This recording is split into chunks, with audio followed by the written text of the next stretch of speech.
Hello students, चलिए आज हम क्लास 12th केमिस्ट्री का इलेक्ट्रोकेमिस्ट्री में एक टॉपिक पढ़ रहे हैं, सेल नोटेशन, या इसको सेल रिप्रेजेंटेशन भी कहा जाता है। ठीक है, तो इलेक्ट्रोकेमिस्ट्री में जब हम गैल्वेनिक सेल पढ़ते हैं तो उसके बाद सेल नोटेशन कैसे करना है, सेल को कैसे रिप्रेजेंट करना है, इसके बारे में हमें पढ़ना है। ठीक है, तो गैल्वेनिक सेल में बच्चों हमने देखा है कि दो बीकर होते हैं। मैं यहाँ पर आपको थोड़ा सा रिवाइज करा देता हूँ।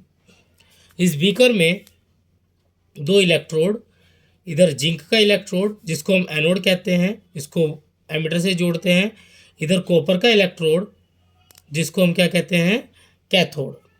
ठीक है, ये इसमें डीप किया जाता है। तो जिंक के रोड में जिंक सल्फेट सॉल्यूशन होता है जिसमें जिंक आयन में कन्वर्ट होता है, क्योंकि यहाँ पर इसका क्या होता है, ऑक्सीडेशन। ठीक है, और कॉपर की जो रोड है हमारी, उसमें कॉपर सल्फेट सॉल्यूशन होता है। यहाँ पर 1m ZnSO4 सॉल्यूशन, यहाँ पर 1m कॉपर सल्फेट सॉल्यूशन। ठीक है, और यहाँ पर कॉपर आयंस होते हैं।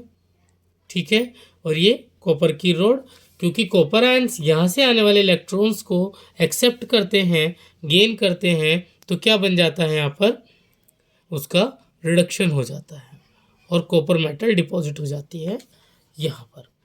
ठीक है, तो ये हमारा क्या था, गैल्वेनिक सेल। इसमें हम यहाँ पर देखते हैं कि एक सॉल्ट ब्रिज लगा होता है, इन्वर्टेड यू शेप की ट्यूब होती है। ठीक है, तो आज हम इसी को कि इस सेल को कैसे रिप्रेजेंट करते हैं पढ़ना है। देखिए यहाँ पर क्या हो रहा है, जिंक का ऑक्सीडेशन होता है। मैं आपको बता दूं कि एनोड जहाँ पर ऑक्सीडेशन हो रहा है उसको हम लिखेंगे लेफ्ट साइड। उसको कहाँ लिखेंगे, लेफ्ट साइड। देखिए एनोड लेफ्ट में ही है ना, इससे आप याद रख सकते हैं कि एनोड को कहाँ लिखना है, लेफ्ट साइड। ठीक है, कैथोड जहाँ पर आपका क्या हो रहा है, रिडक्शन। अगर आपने ये याद कर लिया है तो बड़ी आसानी होगी इसको लिखने पर। उसको कहाँ लिखेंगे, राइट साइड। और ये आपको रखना बहुत याद आसान है क्योंकि कैथोड हमारा जो है वो राइट साइड ही है। ठीक है, थोड़ा सा और जनरल रिएक्शन पर बात करते हैं कि जिंक क्या क्या हो रहा है, oxidation. Oxidation means loss of electrons. Zinc अपने दो इलेक्ट्रॉन लॉस करके क्या बना रहा है, जिंक आयन। कॉपर उन दो इलेक्ट्रॉन्स को, क्योंकि वो इलेक्ट्रॉन ट्रांसफर हो रहे हैं जिंक रोड से कॉपर रोड की तरफ, तो वो कॉपर के आयन जो इस सॉल्यूशन में है वो क्या कर रहे हैं, दो इलेक्ट्रॉन को ले रहे हैं और रिड्यूस हो जा रहे हैं कॉपर में। ठीक है, तो देखिए कैसे लिखेंगे। जब हम एनोड को लिखेंगे तो एनोड में सबसे पहले आप मेटल को पहले लिखेंगे। एनोड में देखिए थोड़ा सा मैं आपको बता दूं कि एनोड के तरफ आप लिखते समय मेटल को पहले लिखेंगे। ठीक है, मेटल डायरेक्ट कांटेक्ट में है रोड के साथ, तो आप एक सिंगल वर्टिकल लाइन में शो करेंगे कि डायरेक्ट कांटेक्ट में है आयंस के, अपने ही आयंस के साथ, तो मेटल के आयंस। ठीक है, फिर हम जो मेटल के आयन होंगे उन्हीं के ब्रैकेट में इसकी कंसंट्रेशन को लिखेंगे जो कि है 1m। ठीक है, या कुछ भी हो सकती है। फिर हम क्या करेंगे, कैथोड को लिखेंगे, राइट साइड कैथोड को लिखेंगे।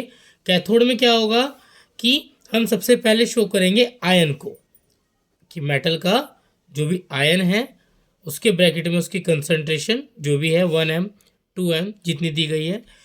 फिर डायरेक्ट कांटेक्ट में है मेटल यहाँ पर अपने आयन के साथ, तो एक सिंगल वर्टिकल लाइन लगा सकते हैं या सेमीकोलन भी लगा सकते हैं, जो इस तरह से होता है, सेमीकोलन भी लगा सकते हैं। तो यहाँ पर हम क्या करेंगे, अभी रिड्यूस हो रहा है तो आयन लेकर, इलेक्ट्रॉन लेकर ही रिड्यूस हो रहा है मेटल में, तो यहाँ पर मेटल।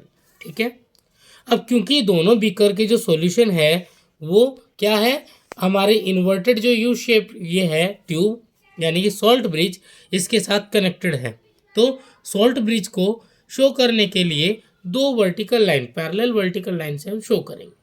ठीक है, अब मैं इस सेल की रिएक्शन को शो कर रहा हूँ उसके नीचे। देखिए जिंक का ऑक्सीडेशन हुआ है, तो जिंक का ऑक्सीडेशन हुआ है Zn2+ में, कंसंट्रेशन 1 m ब्रैकेट में, सॉल्ट ब्रिज के लिए 2 वर्टिकल लाइन मैंने आपको बताया, ठीक है। उसके बाद राइट साइड क्या हो रहा है, रिडक्शन।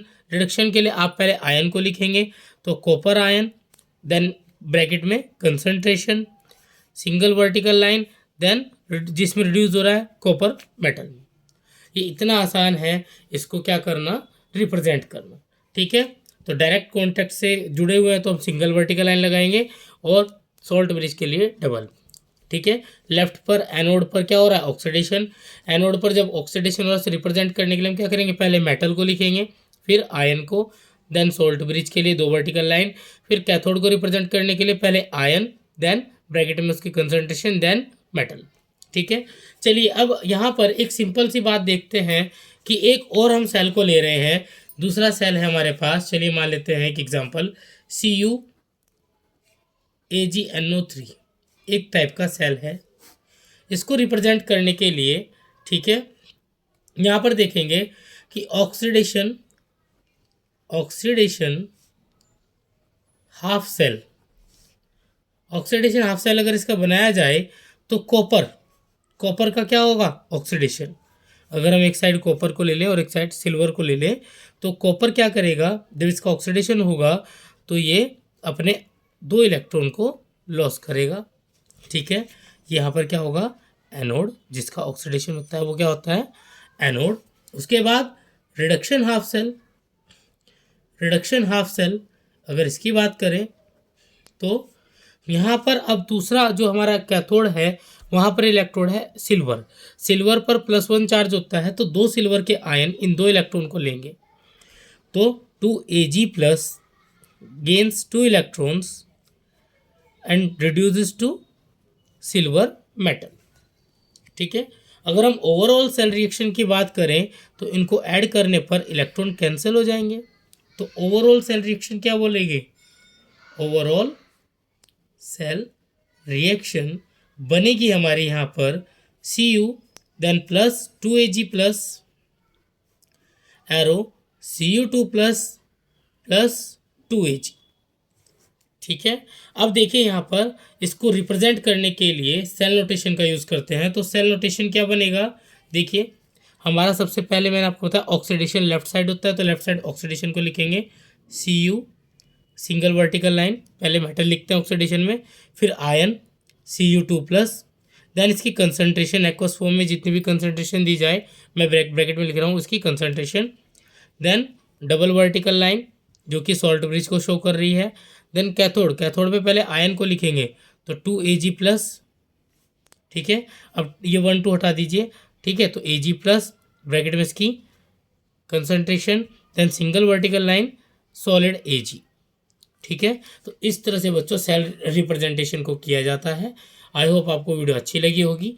अगर वीडियो अच्छी लगी तो लाइक शेयर सब्सक्राइब जरूर करें, ठीक है। लेकर आएंगे आपके लिए नई वीडियो, तब तक के लिए थैंक यू।